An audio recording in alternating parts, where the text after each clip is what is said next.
Subscribe करें और bell दबाएं ताकि कोई खबर रह न जाए।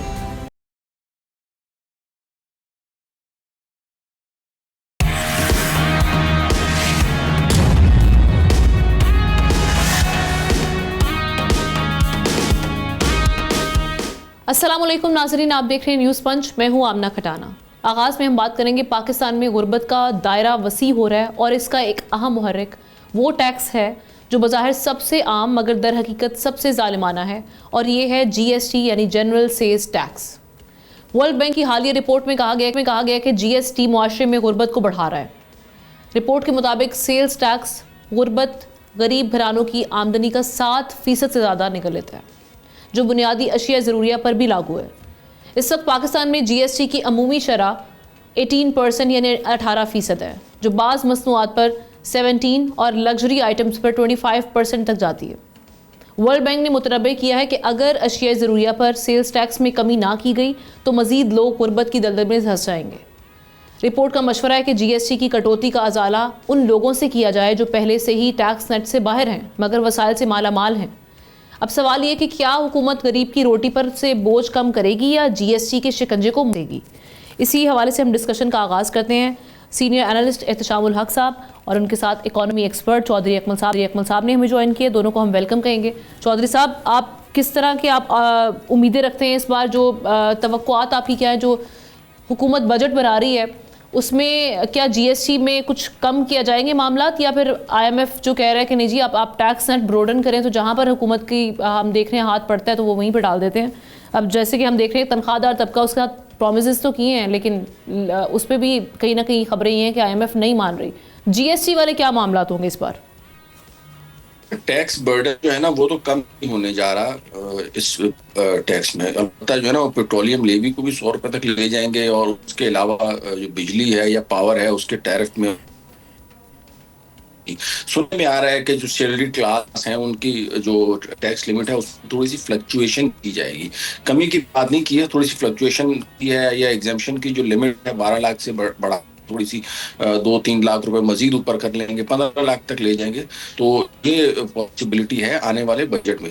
जहां तक बात की आपने गुर्बत में, गुर्बत जो है ना एक आलमी इंटरनेशनल मसला है और GDP से बड़ा गहरा ताल्लुक है। GDP अगर आपका बढ़ रहा होगा और उसके उसमें ज्यादा ग्रोथ जो है ना वो शो हो रही होगी, तो इसका मतलब है कि आप जो है वो पॉवर्टी में काबू पा। उसमें हमने इस चीज को इंश्योर करना होता है कि जो टैक्सेशन की पॉलिसी है वो बड़ी रेलिवेंट किस्म की हो। जो लोग टैक्स देने के काबिल हैं वो टैक्स दें। ये ना हो कि जो है ना वो आप जो लोग टैक्स नहीं दे टैक्स लगा दें। तो ये जो ड्यूटीज होती हैं और जो इनडायरेक्ट टैक्सेस है जिनमें सरे फहरिस्त सेल्स टैक्स है, ये सबसे जो है ना वो बड़ा तरीका है, जालमाना तरीका है, जिसमें एक करोड़पति या एक अमीर आदमी भी वही टैक्स दे रहा होता है जो एक गरीब आदमी दे रहा होता है। फॉर एग्जाम्पल मैं बात करूं, जैसे अगर बाहर से कोई दूध जो है ना वो अगर आप लेके आते हैं, वो जो उसमें होता है डब्बे में, तो उसको जो है ना वो बच्चा गरीब का भी पीता है और अमीर का बच्चा भी पीता है, लेकिन उसके ऊपर टैक्स जो है ना गरीब भी वही दे रहा होता है और अमीर भी वही दे रहा होता है। तो इनडायरेक्ट मिसाल है, और इसकी जितनी डिस्करेज इसको किया जाए, मेरे ख्याल में वर्ल्ड बैंक ने बिल्कुल सही इसको पॉइंट आउट किया, और इसी की वजह से दुनिया भर में गुर्बत है। इंडिया में आप देखें उनका GDP बहुत ज्यादा है, GDP पर कैपिटा भी बहुत ज्यादा है, लेकिन वहां पे भी आप देखें तो गुर्बत की शरह जो है ना वो साफ पानी पीने का अवेलेबल नहीं है, वॉशरूम्स तक की सहूलियात मैसर नहीं है। तो इनडायरेक्ट टैक्सेशन जो है ना वो ग्रेजुअली जो है वो हुकूमत को भी और IMF को भी कम से कम करनी चाहिए। और डायरेक्ट टैक्सेशन जो पोटेंशियल टैक्स पेयर्स हैं उनको आप आइडेंटिफाई करें, जो अरबपति लोग हैं और टैक्स दे रहे हैं लाखों में, तो मेरे ख्याल में उनको जो है ना वो टारगेट करना चाहिए, अपने टैक्स बेस को वसी करना चाहिए, और जो पोटेंशियल टैक्स पेयर है उनसे लेना चाहिए। गरीब आदमियों के ऊपर वाकई हाथ हल्का रखना चाहिए, और मैं टोटली वर्ल्ड बैंक की इस रिपोर्ट को एंडोर्स करता हूं। ठीक, एहतशाम साहब, महंगाई मार्च के बड़े दावे किया करती थी उस वक्त जिस वक्त वजीर आजम साहब ऑपोजिशन में थे, और वो कहते थे कि हमने महंगाई खत्म करनी है।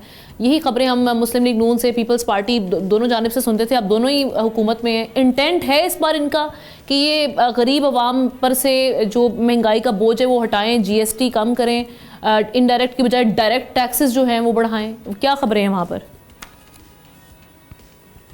आमना बज़ाहिर तो ऐसी की उम्मीद नज़र नहीं आती कि हुकूमत जो है ना इस तरफ सोचे कि हाँ एक चीज़ है कि वो जो कहा जा रहा है कि जीडीपी ग्रोथ रेट जो रखने का प्लान कर रहे हैं प्राइम मिनिस्टर साहब, वो 4.2% है इस दफ़ा।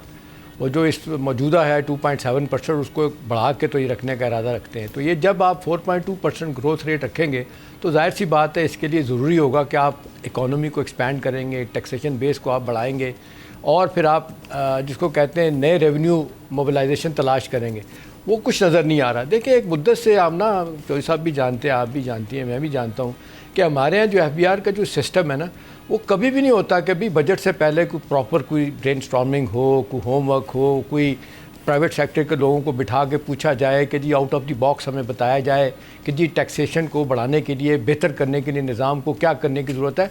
वो नी जर्क रिएक्शन होता है, थोड़ा सा पहले बताया जाता है जी IMF ने कहा है आप जो है ना आपके टैक्सेस की शरह इतनी होनी चाहिए, तो सामने बैठते हैं और एकदम से 1 2 3 करके इस पे लगा दें, इस पे कम कर दें। देखिए, अब मेथड ऑफ द मैडनेस क्या कहता है। अब आपको याद है 2090 में ये आपका से जनरल से टैक्स एक्ट मंजूर हुआ था और 2090 में नवंबर में आमना ही मंजूर हो गया था, लागू हो गया था। और शुरू में ये इंपोर्ट और मैन्युफैक्चरिंग स्टेज पे था, बाद में इन्होंने एकदम उसको बढ़ा के सारी सप्लाई चेन पे लगा दिया था। और आपने देखा 2016 में ये जिसको कहते हैं कितना था, 16.5% था और 2007 में इन्होंने 15% किया था। आप देख लें कम किया है, उसके बाद फिर 2024-25 में ये 18% प्लस करके ले गए हैं, जो मुख्तलिफ हालात में 25% तक जाता है। अब सवाल ये है कि क्या वजह है कि सारी दुनिया कहती है कि जी डायरेक्ट टैक्सेस की तरफ जाएं, आप क्यों नहीं जाते। उसकी बुनियादी वजह आमना यही है कि एक तो मेरा ख्याल है हॉस्टाइल एटीट्यूड देखने में आता है मुख्तलिफ सेगमेंट ऑफ द सोसाइटी, वो टैक्स देने के लिए तैयार नहीं होते। दूसरा, हुकूमत की तरफ जो मुश्किलात आती हैं FBR को, या वहाँ पे आपको पॉलिटिकल विल नज़र नहीं आती कि हमने अपने टैक्सेशन बेस को कैसे बढ़ाना है। IMF तो इसने, वर्ल्ड बैंक ने तो कह दिया कि जी GST कम करें, गुर्बत में इजाफा। साथ वो ये भी कह रहे हैं कि आप पब्लिक सेक्टर जो पब्लिक एक्सपेंडिचर को भी इन्हांस करें। ये IMF कहता है जी पब्लिक सेक्टर अपना एक्सपेंडिचर को तो आप कट कर दें, क्योंकि पब्लिक एक्सपेंडिचर को कट बढ़ाने का मतलब ये है कि आप ग्रोथ को बढ़ा दें, ग्रोथ की तरफ तो जाने नहीं देते। अब सवाल ये है कि मौजूदा टाइट हालात में जब हमारे पास कुशन ही नहीं है फॉल बैक करने के लिए, को मुनवर करने के लिए, तो हमने क्या करना है। अभी देखें ना, जितनी तेज़ी के साथ 18% वो 18 ट्रिलियन रेवेन्यू तक चला गया, इसको हासिल करने के लिए अगले साल में तो इन्हें क्या करना पड़ेगा। मुझे ज़ाती तौर पे लग रहा है कि कोई बड़ा काम नहीं होगा और वही होगा जो IMF। अब देखें ना, अभी फाइनेंस मिनिस्टर कह रहे हैं कि जी IMF नहीं मान रहा कि हमने कोई रियल स्टेट को कोई छूट देनी है या सैलरी क्लास को कोई फ़ायदा देना है, वो उस तरफ नहीं आ रहे। तो मेरा ख्याल है बुनियादी सवाल आना है कि पूरा का पूरा टैक्सेशन।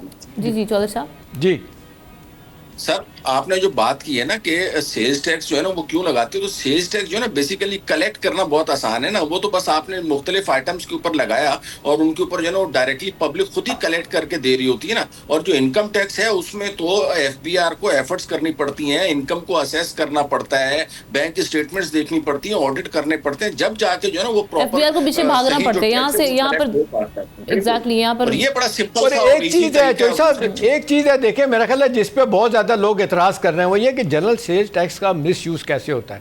वो कहते हैं कि जितनी एफ्लुएंट एलीट क्लासेज हैं वो जो टैक्स नहीं देते, वो जो जिसको कहते हैं इनफॉर्मल सेक्टर है, आगे से जिसको आप कहेंगे ब्लैक, वो लोगों नहीं देते। और बल्कि वो करते ये चौधरी साहब कि वो उनको तो ज़्यादा से ज़्यादा चौधरी साहब उनको फ़ायदा पहुँचाया जाता है, आउट ऑफ द बॉक्स उनको जिसको कहते हैं इंसेंटिव दिए जाते हैं।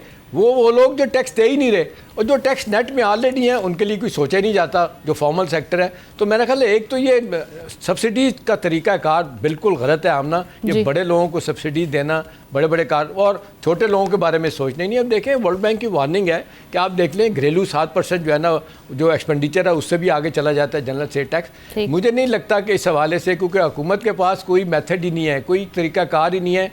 देखिए ना, इनको मेहनत करनी पड़ेगी, मेहनत करने के लिए तैयार नहीं। अपना एक चीज़ चौधरी साहब एक चीज़ देखें, इसका एक टैक्सेशन जब तक स्ट्रक्चर तब्दील नहीं होगा, वो जो बहुत हमेशा बताया गया था कि जी FBR में बाहर से लोग लाए जाएंगे एक्सपर्ट, वो देखें वो जो लोग बैठे हैं वो तो आने ही नहीं देते किसी को। वो कनाइमेंस होती है उनकी टैक्स देने वालों से, वो उनसे पैसे लेते हैं और टैक्स माफ़ करा देते हैं। रिजल्टेंटली होता है कि हमारा टैक्स ही पूरा नहीं होता। चौधरी साहब कुछ ऐड ऑन करना चाह रहे हैं? जी देखिए, मैं आपको बड़ा तरीका बता रहा हूँ। हमारे यहाँ जो है ना, वो जो फाइनेंस मिनिस्ट्री है ना, वो जाके चैम्बर ऑफ कॉमर्स और दूसरे जो इदारे हैं ना, जो कारोबारी हजरात, उनसे जाके मशवरे लेती है। जबकि जो अकाउंटेंसी बॉडीज हैं, जैसे Institute of Cost and Management Accountants of Pakistan, ये लोग रेगुलेटरी बॉडीज हैं, इनके जो मेंबर्स हैं, they know how to cut the cost, how to collect the tax. तो इस किस्म की जो प्रोफेशनल बॉडीज है, दे शुड बी इंगेज, ताकि टैक्स कलेक्शन में और टैक्स बेस में इजाफा किया जाए। उस तरफ तो साहब इन्फोर्समेंट का भी तो मसला है ना, हमारे टैक्स के लॉज इन्फोर्स भी तो नहीं ना होते प्रॉपर्ली।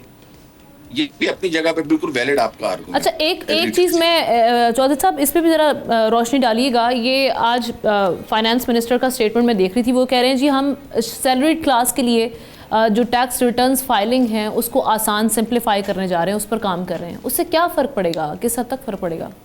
उससे बहुत ज़्यादा फ़र्क पड़ेगा। लेकिन ये मतलब इस वक्त जो टैक्स का जो फॉर्म है, उसको IRS का सिस्टम हम कहते हैं, जिसमें बाकायदा बंदे को अपनी ID बनानी पड़ती है, उसमें मोबाइल नंबर इन्वॉल्व होता है, और उसके बाद सारे इनकम टैक्स लॉ है उसमें आप उसके बाद मतलब एक समझोगे पूरा एक प्रोफेशनल काम है। अगर ये सिंपल सा होगा कि जी मेरी इतनी इनकम है और इतने मेरे एक्सपेंसेस है, इतना मेरा टैक्स बनता है, तो एक आम आदमी भी जो है ना उसको करवा सकेगा। वरना कई लोग ऐसे हैं जो बेचारे इधर उधर दौड़ रहे होते हैं। तो साहब वो रेवेन्यू बढ़ाने में एक और फैक्टर भी तो है ना, उस पर भी आप बात करें तो साहब ये कहा जाता है कि इंडस्ट्रियल सेक्टर जब तक बड़ी स्ट्रॉन्ग रिबाउंड नहीं करेगा और एग्रीकल्चर इनकम टैक्स कलेक्ट नहीं होगा तो ये हदफ हम नहीं पूरा कर सकेंगे, और फिर यही होगा कि हम बैठे बैठाए पता चलेगा जी कि आमदा कि मेरी तनख्वाह और आपकी तनख्वाह जो ना वो 39% टैक्स लग गया, 49% टैक्स लग गया। तो ये आसान तरीके ढूंढते हैं, मैंने देखा है जो बजट साजी में लोग कर रहे होते हैं। बिल्कुल ऐसा ही है सर। इंडस्ट्रियल और इंडस्ट्री में भी जो ना small and medium size industry को ज्यादा हुकूमत को फोकस करना चाहिए। बैंक को इंस्ट्रक्शंस देनी चाहिए कि स्मॉल एंड मीडियम एंटरप्राइजेस को आप कर्जे दें ताकि वो लोग बिजनेसेस करें, ताकि रियल टैक्स कलेक्शन हो, और जो टैक्स बेस जिसको हम बढ़ाने की बात करते हैं वो टैक्स बेस बढ़े। और एग्रीकल्चर टैक्स जो है ना वो उन्होंने कानून तो पास कर लिया, अब ये कलेक्ट करना बहरहाल एक बहुत बड़ा चैलेंज है। ठीक है, thank you so much Chaudhry. ये वैसे आपने बड़ी जबरदस्त बात, आमना एक जबरदस्त बात की इन्होंने, ये जो कहा है ना SMEs को अपना कर्जे देने वाली बात। एक मुद्दत से आमना ये है कि बैंक जो है ना वो सिक्योर करने के लिए पैसा वो हुकूमत की ट्रेजरी में इन्वेस्ट करते हैं, छोटे लोगों को टैक्स नहीं दे, अपना लोन नहीं दे रहे। नतीजतन हम जो चाह रहे हैं कि जी छोटे लेवल पे कारोबार ऊपर बढ़े, वो हम एक मुद्दत से देख रहे हैं वो नहीं बढ़ रहा।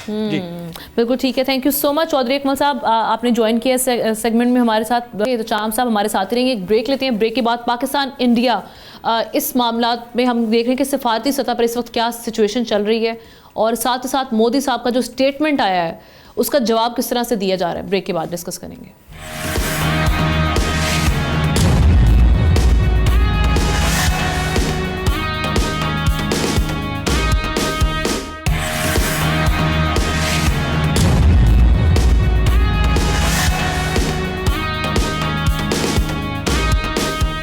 वेलकम बैक नाजरीन। बात करेंगे भारतीय वजीर आज़म नरेंद्र मोदी की। गुजरात में हालिया तकरीर जिसमें उन्होंने पाकिस्तानी नौजवानों को रोटी या गोली की धमकी दी, ना सिर्फ इश्तियाल अंगेज़ है बल्कि बैनुल अक़वामी उसूलों, इखलाकी इक़दार की खिलाफ वर्जी और जनूबी एशिया के अमन पर एक संगीन हमला है। घीदड़ बब की याद दी है, पहले आपको दिखाते हैं। मोदी की गुजरात तकरीर दरअसल एक नफ्सियाती बीमार शख्स का बयान है जो सियासी स्टेज पर खड़ा होकर अपनी जुनूनी सोच को ताकत का लिबादा पहनाकर पेश करता है। लेकिन इसकी हकीकत क्या है दुनिया जान चुकी है। ये जंगी जुनून खुद भारत के लिए किस हद तक ख़तरनाक साबित हो सकता है, और जो हमारे देख रहे हैं इस खित्ते के ममालिक वो क्या किरदार निभा सकते हैं, दुनिया इस पर अब क्या करेगी। इसी पर बात करते हैं। तो शाम साहब के साथ हमें अहमद हसन अल अरबी, इंटरनेशनल अफेयर्स एक्सपर्ट, उन्होंने भी ज्वाइन किया। Thank you so much Ahmed. मैं आपसे आगाज़ करती हूँ। ये सबसे पहले तो ये क्या माइंडसेट है जिसमें पाकिस्तान की यूथ को ख़ास तौर पे ललकारा गया है और उनको धमकी दी गई है। अभी भी हम देख रहे हैं कि दूसरी साइड पर एक वॉर हिस्टेरिया उनके मीडिया के भी सवार है, अगर आप वो फॉलो करें, और उनकी जो क़यादत है उन पर भी सवार है। तो पहले तो मैं चाहूँगी इस तकरीर के हवाले से आपके तासुरात। जी बहुत शुक्रिया। देखें, ये जो स्पीच नरेंद्र मोदी ने की है, आप नरेंद्र मोदी की एक हिस्ट्री है, बाकायदा तौर पे एक उसकी डॉक्यूमेंटेड हिस्ट्री है कि वो किस तरीके से सियासत में आया और किस तरीके से उसने कौन से स्टेप्स से सीढ़ियाँ थी जिसको चढ़ के वो वज़ीर आज़म बना। नरेंद्र मोदी 10 साल तक अमेरिका के अंदर एंटर नहीं हो सकता था क्योंकि उसको एक डेजिग्नेटेड टेररिस्ट कहा गया था।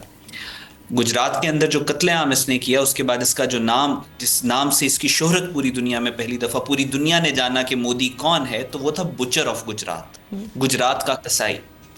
और उस गुजरात के कत्लेआम के बाद जब एक टॉक शो के अंदर इससे पूछा गया कि तुम्हें कोई नदामत की है, तो इसने कहा मुझे फिर मौका मिलेगा तो मैं फिर करूंगा, every action has a reaction, ये इसके अल्फाज से, while he was the chief minister.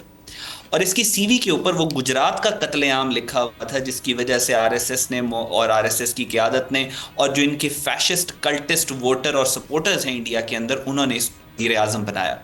और उसी कत्लेआम की वजह से 10 साल तक ये वज़ीर आज़म भी रहा, 2014 से अब 11 साल होने वाले हैं इसको।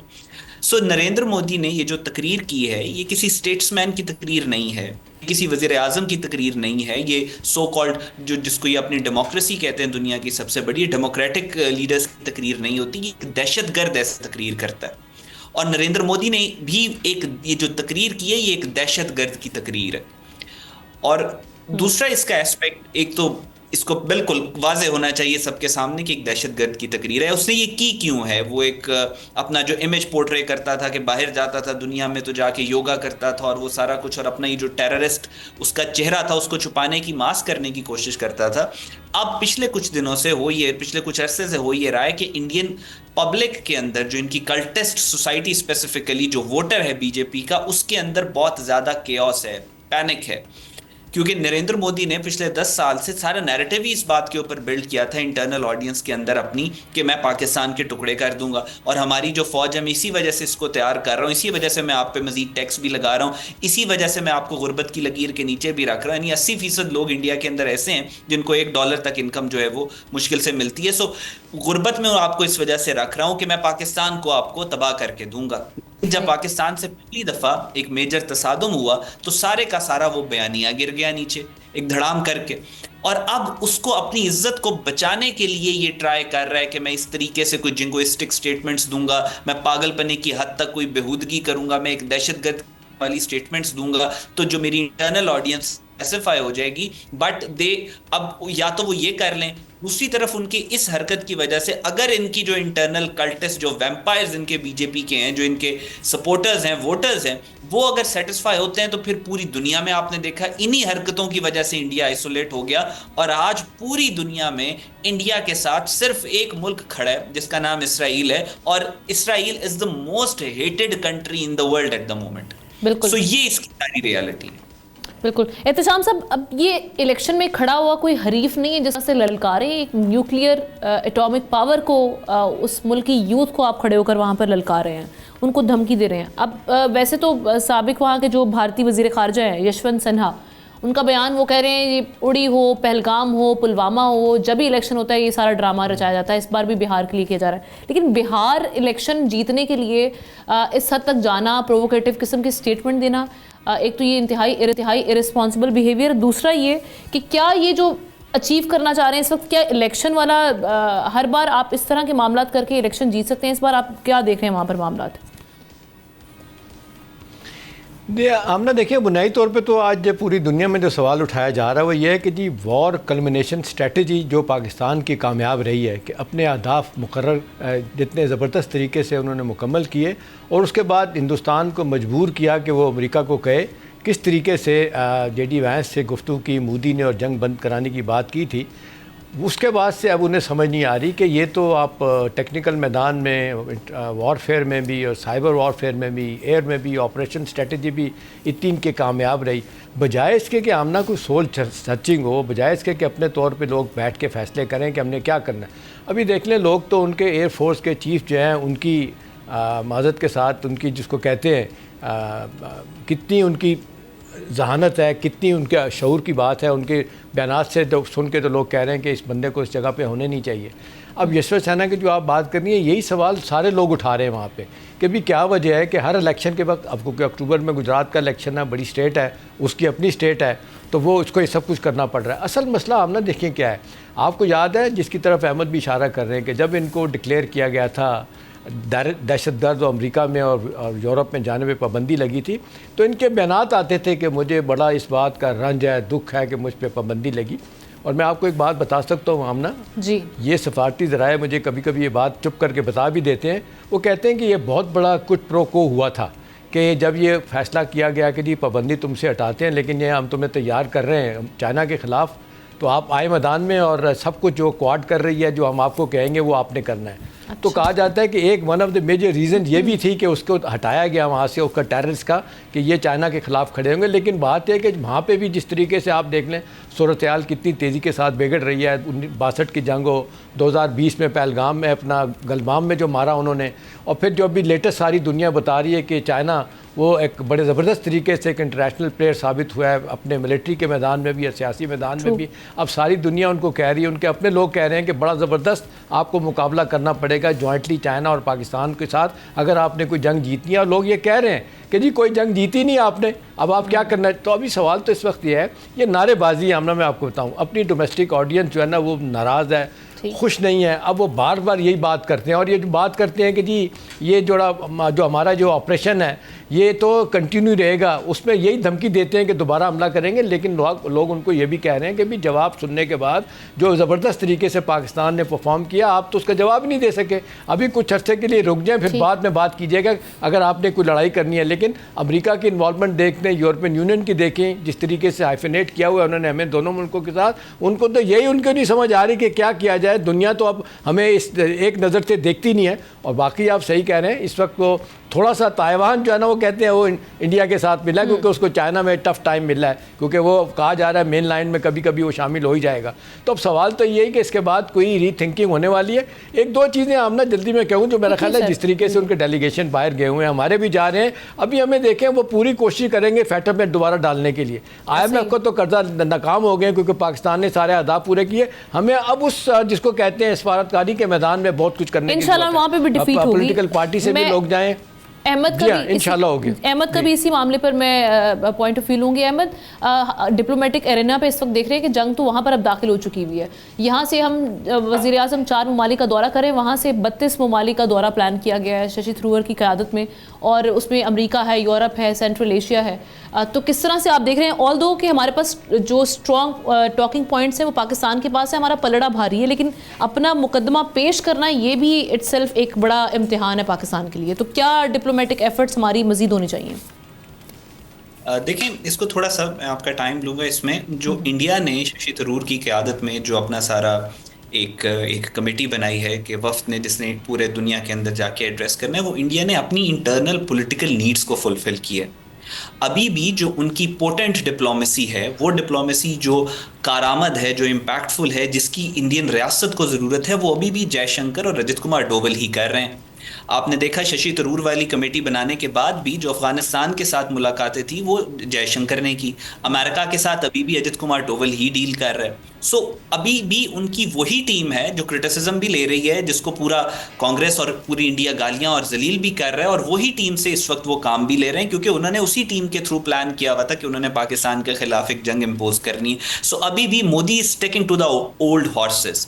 लेकिन जो मुल्क के अंदर पॉलिटिकल टर्मोइल था, जो कांग्रेस की तरफ से एक बहुत ज़्यादा महाज इनके खिलाफ खोला गया था, जो political insecurities with in India थी, उसको फुलफिल करने के लिए या उसको थोड़ा सा हल्का करने के लिए इन्होंने शशि थरूर की क़यादत में वो एक वफ्द बना दिया, जिसको अब वो पूरी दुनिया में भेज रहे हैं। अब बात ये है कि जब हम डिप्लोमेसी की बात करते हैं, जब हम इस तरह के वफूद बनाते हैं एक वॉर टाइम सिनेरियो में, वॉर टाइम सिचुएशन में, तो हम ये देखते हैं कि हमारा मकसद क्या है। इंडिया का मकसद ये था कि पूरी दुनिया में इस वक्त पाकिस्तान का बयानिया चल रहा है, पूरी दुनिया पाकिस्तान के नैरेटिव को बाय कर रही है, पूरी दुनिया स्टैंडिंग बिहाइंड पाकिस्तान। तो उस वजह से उन्होंने ये वफ्द बनाया और कहा कि आप पूरी दुनिया में जाएं कि जहां पे आप जाके पाकिस्तान का जो स्टैंस है उसको डाइल्यूट कर सकें। पाकिस्तान का स्टैंस अहमद एक और नया एलिमेंट है। अहमद अहमद एक और नया एलिमेंट भी है बड़ा स्ट्रॉन्ग और हमारे हक़ में जो अच्छा हुआ है। देखें, इख्तलाफात पानी पे बात हो, कश्मीर पे हो, कौन हक़ पे है कौन हक़ पे नहीं है, इंटरनेशनल कम्युनिटी अहमद इस वक्त ये कह रही है कि जी आप बैठ के बात क्यों नहीं करते। ये सवाल किए जा रहे हैं कि जी आपके दरमियान एक बड़ा डिस्प्यूट है, आप ना दुनिया की इंटरवेंशन लेते हैं थर्ड पार्टी, ना अपने तौर पे हल करने के लिए तैयार हैं। दुनिया तो ये कह रही है कि जंग नहीं होनी चाहिए, इसका बेहतरीन तरीका है कि आप बैठ के बात करें। वहाँ पे माज़िक के साथ लफ्ज़ यूज़ करूँगा, मौत पड़ती है उनको क्योंकि उनका नुक्ता नज़र वीक है, इस तरफ नहीं आ रहे। तो ये हमारे लिए पहली मरतबा बड़ी ज़बरदस्त सामने सिचुएशन बनी है कि जहाँ जा रहे हैं वहाँ से तलात यही आ रही है, वो यही कह रहे हैं जी पहले आप बात करें, बैठ के बात करें आप। ये जब तक जी हाँ, ये यहाँ से उनके लिए एक मुसीबत बहुत आ रही है। जी जी बिल्कुल, बिल्कुल सही आपने फरमाया कि उसका इंडिया के लिए, इंडिया ने इतनी हार्ड लाइन ली हुई थी शुरू से। वो कहता था कि मैं टेबल पे ही नहीं बैठूंगा। तो इन इट सेल्फ के टेबल पे आके निगोशिएशन, जो कि एक रियलिटी है डिप्लोमेसी की, एक रियलिटी है इंटरनेशनल ऑर्डर की, उसके बगैर आप दुनिया में सरवाइव ही नहीं कर सकते। इंडिया पाकिस्तान से बड़ी बड़ी दुश्मनियां जिन ममालिक की भी रही हैं, वो भी आपस में टेबल पे बैठते हैं। टेबल पे बैठना is an eventuality which you can not avoid. India ने पिछले 10 साल से जो नैरेटिव बनाया था कि हम टेबल पे नहीं बैठेंगे, इन इट सेल्फ ये एक्सेप्ट करना कि हम नेगोशिएटिंग टेबल पे आ रहे हैं, वो इंडिया के लिए डिफीट है। सो लिहाजा उन्होंने अपने ये सारा जो, जिस कुएं में वो खुद गिर रहे हैं, ये उन्होंने खुद बनाया है। जिस जाल में वो फंसे हैं, ये उन्होंने खुद बनाया है। और अब इंडिया के लिए मजीद प्रॉब्लम्स और ट्रबल्स बढ़ रही हैं दुनिया में। लेकिन यहाँ पे I want to make a very important point. जी जी, मैं जो चीजें ऑब्जर्व कर रहा हूँ इंडिया के इंटरनल पॉलिटिकल डायनामिक्स में, जिस तरह से मोदी के खिलाफ एक प्रेशर है, जिस तरह से वेस्ट की तरफ से प्रेशर है, जिस तरह से इंडिया की पूरी साख तबाह हो गई है फॉरेन पॉलिसी टर्म्स में, इंडिया की इकोनॉमी की धज्जियां उड़ रही हैं। अब लोग अनकंफर्टेबल हैं इन्वेस्टर इंडिया के अंदर आके इन्वेस्ट करने में। जो इन्वेस्टर ऑलरेडी इंडिया में थे वो इंडिया से निकल रहे हैं। इस सारी सिचुएशन में एक फैशिस्ट का माइंडसेट और साइकोलॉजी अगर आप समझें, तो इट इज हाईली लाइकली कि आने वाले चंद दिनों में ये दोबारा कोई मिस एडवेंचर इंडियंस प्लान करेंगे पाकिस्तान के खिलाफ। अगर नहीं करते तो it would be a miracle. बिल्कुल ठीक। एहतशाम साहब, इस पे आप शॉर्टली कमेंट करना चाहें, क्लोजिंग रिमार्क? मैं सिर्फ ये बात कहूँगा कि देखें, इस वक्त वहाँ पे उनके झुंझलाहट बेताशा है, इंटरनल क्रिटिसिज्म बहुत बढ़ गया। सियासी जमातें जो थोड़ा थोड़ा डर रही थी इस हवाले से कि जी हर बंदा, जो आपने देखा कि आपने राहुल बोला तो उसकी तस्वीर हमारे फील्ड मार्शल के साथ उन्होंने लगा दी। जो बंदा बात करता है उसको तो कहते हैं आप तो वतन ही नहीं है, आप पाकिस्तान चले जाएँ। अब आहिस्ता आहिस्ता रियलाइजेशन हो रही है। जो प्रिंट मीडिया के पुराने लोग हैं अब बोलना शुरू हो गए हैं। ठीक है, आप देख लें कि जो इलेक्ट्रॉनिक मीडिया है वो तो दो बड़े 80% अंबानी और अडानी ने ले लिया है, वो तो खुद एडिटर बन गए। एडिटर का इंस्टीट्यूशन जो प्रिंट में था वो नहीं, वो लोग बोलना शुरू हो गए कि भाई आपने पूरे मुल्क में, आपके मीडिया ने हमारी इतनी बेइज्जती करवाई है, आपने इस्लामाबाद पे कब्जा करवा दिया, आपने बंदरगाह कराची की तबाह कर दी, लाहौर की बंदरगाह जो है नहीं वो तबाह कर दी। अब लोग कह रहे हैं कि जी आपके अंदर वो सवाल पूछ रहे हैं कि जी उड़ी में बाकी जगहों पे आपके जो S-400 तबाह हुआ था, बाकी जितनी आपकी इंस्टॉलेशन तबाह हुई थी, वो सबूत मांग रहे हैं लोग, वो क्यों नहीं बता। तो वो दबाव बड़ा शदीद है और ये हमें सही कह रहे हैं कि उस दबाव से निकलने के लिए वो उससे you can expect any damn thing from him, वो कोई मिस एडवेंचर की तरफ जाएगा। लेकिन अच्छी बात है हमना कि इंटरनेशनल कम्युनिटी जो है ना वो अब अल्हम्दुलिल्लाह 2019 नहीं है, वो भी आंखें खोल के बैठी है, सुन रही है। मेरा ख्याल है इतनी आसानी के साथ उनका चूरन नहीं बिकेगा और हमारी सफारतकारी के मैदान में अल्हम्दुलिल्लाह बहुत कामयाबी है। जी बिल्कुल ठीक, thank you so much Ehtesham साहब। एंड अहमद हसन अल अरबी हमारे साथ मौजूद थे, इससे अहम डिस्कशन उन्होंने की। एक ब्रेक लेते हैं, ब्रेक के बाद हम आपकी हेल्थ के हवाले से बात करेंगे।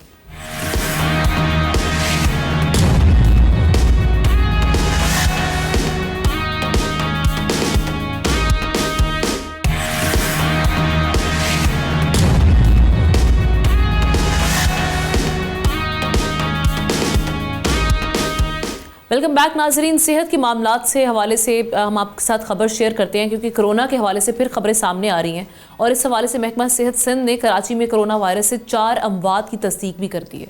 लेकिन दूसरी तरफ ये भी वजाहत की है कि निजी हस्पताल में अमवात की वाहिद वजह सिर्फ कोरोना नहीं है। चारों जो मरीज़ थे 60 साल से ज़ायद उम्र के थे और दीगर बीमारियों में मुब्तला थे। कोरोनिक डिजीज़ के माहिर डॉक्टर फैसल महमूद का कहना है कि गुज़श्ता 2 से 3 हफ्तों के दौरान कोरोना के केसेस में नुमायाँ इजाफा देखा गया है। आलमी सतह पर भी कोरोना के केसेस में इजाफा हुआ है। हांगकांग और सिंगापुर में कोरोना के केसेस में 30 गुना तक इजाफा हुआ है। चाइना और थाईलैंड से भी कोरोना के नए और तेज़ रफ्तार फैलाव की इतलात हैं, जबकि भारत में फ़ाल कोरोना केसेस 1000 से तजावुज़ कर गए हैं और केरला सबसे ज़्यादा मुतासर रियासत के तौर पर सामने आया है। महकमा सेहत ने कोरोना से ख़ास तौर पर बच्चों और बुज़ुर्गों को महफूज रखने के लिए एहतियाती तदाबीर अपनाने की हिदायत की गई है। पहले लॉकडाउन और स्मार्ट लॉकडाउन और क्वारंटीन ये ज़रूरी करार दिए जाते थे। अब इस मरज़ से बचने के लिए एहतियाती तदाबीर क्या हो सकती हैं और किस हद तक ये हो सकता है, इसी सिचुएशन के हवाले से हम बात करते हैं। Doctor Faisal Mahmood infectious disease specialist हैं। Thank you so much doctor साहब, आपने वक्त निकाला। डॉक्टर साहब, यही सबसे पहला सवाल, क्योंकि पिछले दौर में तो जो कोरोना का खौफ था उसकी एक वजह थी कि ये बिल्कुल जानलेवा था और इससे बड़ी अमवात हुई थी। अभी वैसे 4 अमवात की जो रिपोर्ट सामने आई है उसमें तो यही कहा जा रहा है कि ये 60 साल से ज़ायद थे और दीगर बीमारियों में मुब्तला थे। अब ये किस हद तक ख़तरनाक है इस वक्त जो कोरोना है? जी, सलाम बुलाने का शुक्रिया। तो देखिए, है ये कि कोरोना के केसेस में इजाफा तो हुआ है, मगर ज़्यादा जो हमारे पास जो मरीज़ आ रहे हैं, जो दाखिल हो रहे हैं, जिनको शदीद बीमारी है, वो वही हैं जो या पे जिनकी उम्र ज़्यादा है या जिनको दूसरे दीगर मसले मसाले जैसे कि डायबिटीज़ जो कि अच्छी कंट्रोल नहीं है, या कैंसर या कीमोथेरेपी है, ये वाले मरीज़। जी। अच्छा डॉक्टर साहब, एक और चीज़ ये बताइएगा, इस वक्त जो कोरोना की सिचुएशन है, अभी हम देख रहे हैं कि दिन ब दिन यहाँ पे भी सर्ज आ रहा है, मरीज़ बढ़ रहे हैं। इस वक्त जो अलामात हैं बेसिकली वो पहली वाली अलामात से मिलती जुलती हैं, और उसके लिए हमने करना क्या है, पहले तो हमें प्रॉपर एक टेस्टिंग में जाना पड़ता था जो कि एक प्राइसी प्रोसीजर था, तो अब आप इस वक्त क्या रिकमेंड करेंगे? तो बिल्कुल, तो अलामात बिल्कुल तकरीबन वही हैं, यानी कि नज़ला, खांसी, बुखार, जिस्म में दर्द होना, जो किसी भी जो नज़ला खांसी वाले वायरस के इन्फेक्शन के अलामात होते हैं। टेस्टिंग का जहाँ ताल्लुक है, तो अमूमन अब हम ये टेस्टिंग के लिए जो है वो सिर्फ उन लोगों का कराते हैं जिनके अंदर इलाज की ज़रूरत हो। यानी कि अगर किसी को बीमारी हो जिनके अंदर शदीद बीमारी का चांस बढ़ जाता है, जैसे फॉर एग्जांपल अगेन जिनकी उम्र ज़्यादा हो या जिनको दीगर दूसरे मसले मसाइल हों, तो उनमें हम कहते हैं कि जल्द से जल्द टेस्ट करा लें ताकि उनका हम दवाई दे सकें।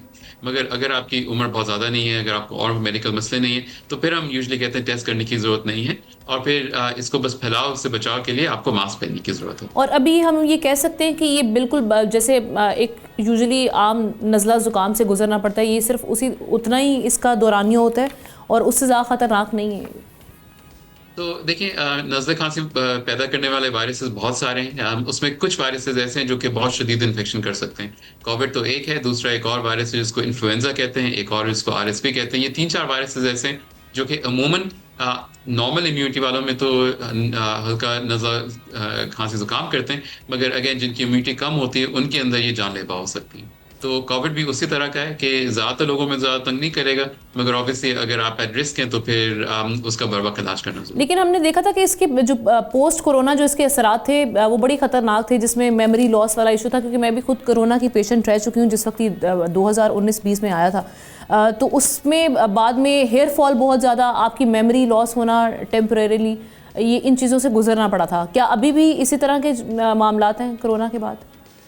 सो देखिए, 2020-2021 में जो था वो सिचुएशन बहुत अलग थी, और अब सिचुएशन अलग है, बिकॉज ना सिर्फ वायरस थोड़ा सा चेंज हुआ है, मगर हम लोग भी चेंज हो गए। हम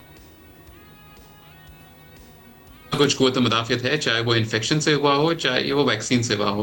तो अब कहना मुश्किल है कि कितने लोग ऐसे होंगे जिसको लॉन्ग कोविड कहते हैं, जिनके अंदर कोविड के काफ़ी अरसे से मसले मसाइल चलते रहते हैं, कितने लोग होंगे, और इस पर तहकीक अभी चल रही है। अलबत्ता एक्सपेक्ट हम ये करते हैं कि इतने इसके लॉन्ग टर्म इफेक्ट्स नहीं होने चाहिए, मगर ये वक्त ही बताएगा अभी। डॉक्टर साहब, एक और आजकल हम वायरस देख रहे हैं सुपर टाइफाइड के नाम से। अब इस हवाले से भी ज़रा मैं चाहूँगी कि आप आपकी नॉलेज में इस मामले में जो भी इंफॉर्मेशन है वो हमारे देखने वाले व्यूअर्स हैं उनके साथ शेयर कीजिएगा। ये सुपर टाइफाइड है क्या, और ये किस हद तक ख़तरनाक है?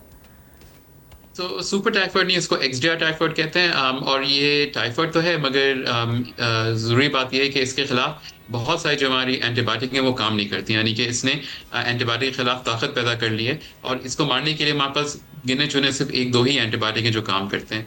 मगर हर टाइफाइड की तरह इसके फैलने का तरीका वही है, यानी कि ये आलूदा या गंदे पानी से फैलता है, जो कि या फिर आपने पिया हो बगैर उबले हुए, या आपके खाने में आ गया हो, जैसे कि बर्फ़ के अंदर चटनी, सलाद के पत्ते अगर सही से धुले में ना हो तो उसके ज़रिए। और ये वाकई आजकल जैसे जैसे गर्मी हो रही है तो ये टाइफाइड का सीज़न अभी शुरू होने वाला है, और बकरीद के साथ ऑब्वियसली भी एक्सपेक्ट के आलूदा पानी भी बढ़ जाएगा। ठीक, और इसमें अभी क्योंकि गर्मी भी बहुत है, हम देख रहे हैं कि लोग वैसे भी इससे मुतासर हो रहे हैं, फीवरिश बॉडी आपको फील भी हो रही होती है, अक्सर थकावट भी फील हो रही होती है, तो उसके लिए क्या किया जाए, और डाइट कितनी इम्पॉर्टेंट है इस वक्त? तो देखिए, गर्मी के ज़माने में इंपॉर्टेंट बात ये होती है कि आप अपने हाइड्रेशन या पानी का इस्तेमाल अच्छा रखें। तो पानी पीते रहें। अगर चाहें तो अगर आपको शुगर या ब्लड प्रेशर नहीं है तो ORS भी ले सकते हैं, उससे भी आपको थोड़ी सी हेल्प मिलेगी। तो और डाइट जो है वो ऑब्वियसली डाइट हमेशा हमारी बैलेंस्ड होनी चाहिए, यानी कि फल, सब्जी, थोड़ा सा गोश्त वो होना चाहिए, चीनी का इस्तेमाल कम होना चाहिए, बहुत तली हुई चीज़ों का इस्तेमाल कम होना चाहिए। Thank you so much. Doctor Faisal Mahmood हमारे साथ मौजूद थे और आपकी सेहत के मामलात को लेकर इस हवाले से बड़ी इंपॉर्टेंट डिस्कशन। नाजरीन, सेहत आपकी पास इमानत है और इसमें आपने इसका खुद ख्याल करना है। ख़ास तौर पे जो आपका लाइफस्टाइल और आपकी डाइट है, ये बड़ा इंपॉर्टेंट रोल इसमें प्ले करती है। और प्रोग्राम के आखिर में हम बात करेंगे, चूँकि ये डिजिटल दौर है जहाँ पर हर चीज़ आपके एक क्लिक की दूरी पर है, लेकिन आसानियों के साथ ख़तरात भी बेशुमार हैं। National cyber emergency response team ने एक हंगामी एडवाइजरी जारी की है, जिसमें सार्फिन को फ़ौरन अपने फेसबुक, गूगल, माइक्रोसॉफ्ट और दीगर अहम अकाउंट्स के पासवर्ड्स तब्दील करने की हिदायत की गई है। ये तनबीह, ये वार्निंग एक ख़तरनाक मेलवेयर इन्फोस्टेलर की शनाख्त के बाद सामने आई है, जो दुनिया भर में अब तक 18 करोड़ से ज़ायद सार्फिन का डेटा चुरा चुका है। हुकाम के मुताबिक इस मेलवेयर का मकसद सार्फिन के पासवर्ड्स, बैंकिंग तफसीलात और निजी मालूमात को हदफ बनाना है। एडवाइजरी में कहा गया है कि ख़ास तौर पर वो अफराद जिन्होंने तवील अरसे से अपने पासवर्ड्स तब्दील नहीं किए, फ़ौरी इक़दाम करें। इस ख़तरे से बचाव का पहला और मुअस्सर कदम पासवर्ड्स की फ़ौरी तब्दीली और 2 फैक्टर वेरिफिकेशन है। माहिरीन ने खबरदार की है कि ये मामला सिर्फ प्राइवेसी का नहीं, बल्कि आपकी ऑनलाइन शनाख्त के तहफ़्फ़ुज़ का है। अब आपने ख़ुद को कैसे महफूज बनाना है, प्रोसीजर दिया गया, इसको जाके ज़रूर फॉलो कीजिएगा और इस खबर के हवाले से अपनी कमेंट सेक्शन में जाके राय का ज़रूर इजहार कीजिएगा। इसके साथ ही हमारे प्रोग्राम का वक्त ख़त्म हुआ चाहता है। आपसे हम इंशाल्लाह कल मुलाकात करेंगे। अल्लाह हाफ़िज़।